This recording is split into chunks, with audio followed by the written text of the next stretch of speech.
What's up, guys? DevilDog Gamer here, and that is right, we are showing off Tom Clancy's The Division. This is my most anticipated game since it's been announced, and Ubisoft was nice enough to sponsor this video, and I went all the way out to Hollywood, California to play this game with a bunch of other YouTubers, and I'm actually playing on a team with Typical Gamer and one of the developers, and I gotta say, blown away by this game. It is just awesome. I can't wait to just get into the nitty-gritty of this game and show you guys it. But anyways, a little bit about The Division. The Division takes place, and there was a biological attack, and everybody's pretty much dead or, you know, dying, and the city's kind of been quarantined, and you're part of a team that gets sent in to kind of help everybody else kind of gain control of the city. Now, there are certain groups that have taken over and done certain things that are, you know, you have to take out. And that's part of the RPG element of this game. This game definitely has an RPG element to it, along with a playstyle similar to Gears of War. It's definitely, if I gotta hybrid it, I would say mix between Borderlands gunplay and weapons and Gears of War playstyle. It's definitely between those two, which is awesome because both of those did a lot of great things. So there's nothing wrong with that. Now, this is very heavily squad focused. You and your squad will move around the city and, you know, do missions, help kind of gain control. Along the way, you'll pick up stuff, you'll get new skills that you can use, and you will actually be able to go out and, you know, wreck stuff with all these new skills. There's plenty of them. There's you can actually drop a shield that can help your team out. One person can use medical stuff or a pulse to kind of scan enemies, and you know, you kind of stack these depending on how you want your team to work. And they complement each other perfectly. Now, the cool thing about the city is the atmosphere. There's definitely just body bags everywhere. Everything looks really run down, and it looks like a disaster's there. The area is just very, very desolate. It's very crazy. But at the same time, there are civilians still living in the quarantine area, and you'll see them scavenging for food, breaking into cars, stealing boxes of stuff, supplies from each other, which just gives it kind of that more desperation feel to it. You see these people struggling, and it's actually kind of crazy. Not only that, you see dogs, you know, trying to forage for food, which I also like to shoot. But it's definitely an amazing game. The squad play is where it's at, though. Now, there are two modes to it. There is a PvE and a PvP. So first, we're going to talk about the PvE. Now, the PvE, you'll do different missions. There's actually an area where you can group up outside the quarantine zone before you go in, to where you kind of hang out, get everything ready before you can jump into the action. From there, you'll get tasked with different missions. There's also a base that you can set up and upgrade, along with crafting tables and different stuff, and it gives you different abilities each time you actually upgrade this building. It has a lot of customization to it. So there goes more of your RPG feel to it. From there, you go out and do missions. You actually gather loot. You can bring it back, sell it, buy more loot, trade it with friends, trade it with other players, whatever you want to do. I mean, it's just, it's really open-ended on that aspect, but it's definitely down to the team game. Don't expect to get much done if you do this by yourself. Get some friends, have a blast, go to town. Now, the PvP element to it is definitely the coolest thing I did to it. You know, that is definitely my favorite part. Now, the area where you can do PvP is the Dark Zone. And correct me if I'm wrong, I believe this is how it went. I wasn't paying too much attention because I was having so much fun. But the Dark Zone actually has its own leveling system in it. So you can level up separately from where you do your normal PvE. Now, the thing is, other players and other groups will be there. And there's AI in there, harder AI, there's harder areas, and the area is actually still highly infected. So there's certain areas that are blocked off unless you have certain hazmat gear on that you can't get to. And not only that, any item you grab from that area and pick up that you scavenge can't be taken out the way you came into it through the little airlocks. You actually have to get it medevaced out in a special container and get it kind of decontaminated. So look at it this way. You grab a bunch of nice, really cool guns, and you want to get them out. Well, now you got to call for a medevac, and there's certain little points for you to get it out, and you go there and you wait. Now, the only problem is, when that happens, everybody who's in the Dark Zone knows exactly what's going on, that you're trying to get gear out, where it's actually located, and they can either choose to converge and attack and steal all your stuff, or they can ignore it. Now, the thing is, the developer was telling us about some sort of penalties that you get when you kill outside the Dark Zone. You actually can go rogue to where you're spotted on the map for everybody, and you kind of become a big target for everybody because there's no penalty to kill you if you go and turn on another team or another person in your group, etc. Not only that, you actually can lose levels inside the dark zone for going rogue and attacking other players. So you really have to outweigh the risk versus reward. You can definitely get some nice gear, or you can lose some points and have everybody gunning for you for a little while.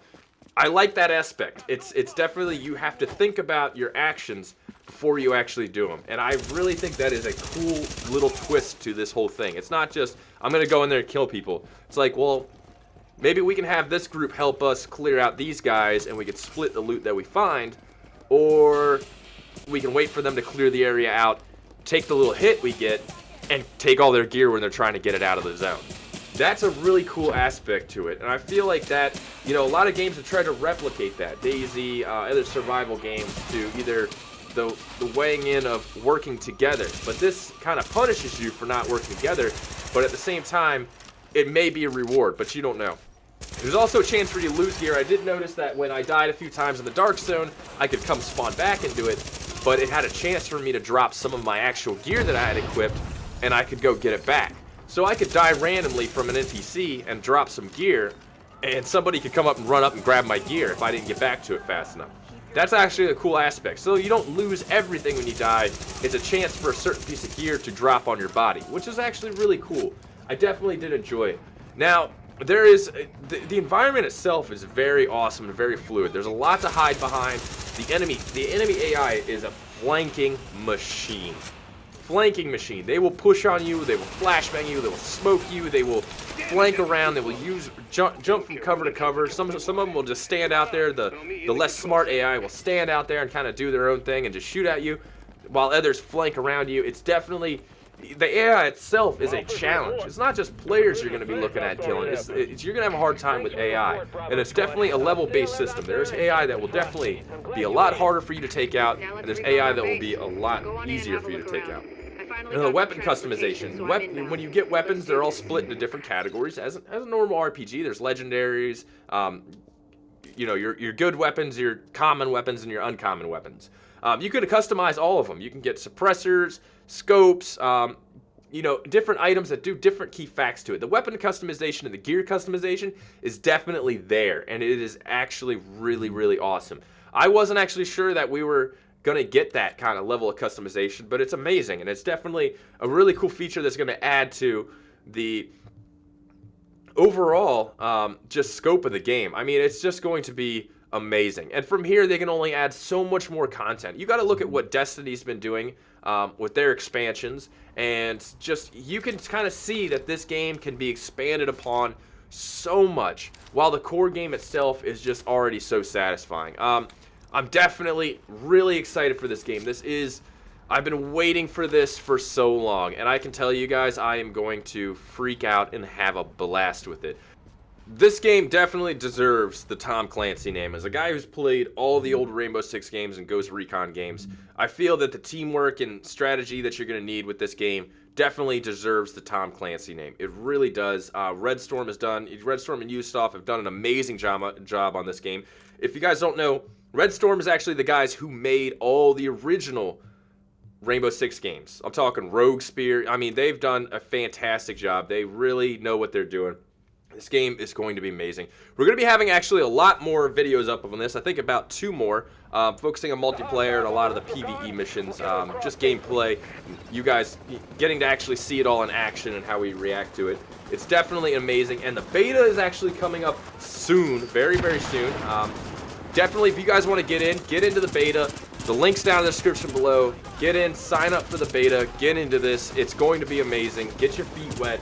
Give it a shot. I'm really telling you guys, this game it's just got my attention. Laser beam attention on it. I actually got home after playing this from the event, and I kind of wanted to play it again. I was really bummed that I didn't get more time with it. But this is just going to be the game for 2016. I'm really excited to progress farther into it, get my hands on it, see where it goes. The team aspect is there. The strategies are there. The skill bases are all there. Everything is just awesome. I'm really excited for it. You know, no real complaints. You know, I haven't found any complaints about this. It's definitely, you know, very skill based, but it is an RPG, and I think a lot of people who aren't used to RPGs or have never maybe played Borderlands and expecting this to kind of be shoot and scoot, you know, I shoot you one time in the face. It's not gonna happen. I really gotta stress that. You can't just shoot somebody in the face and they're gonna die in this. It is RPG based. So expect Borderlands kind of stuff.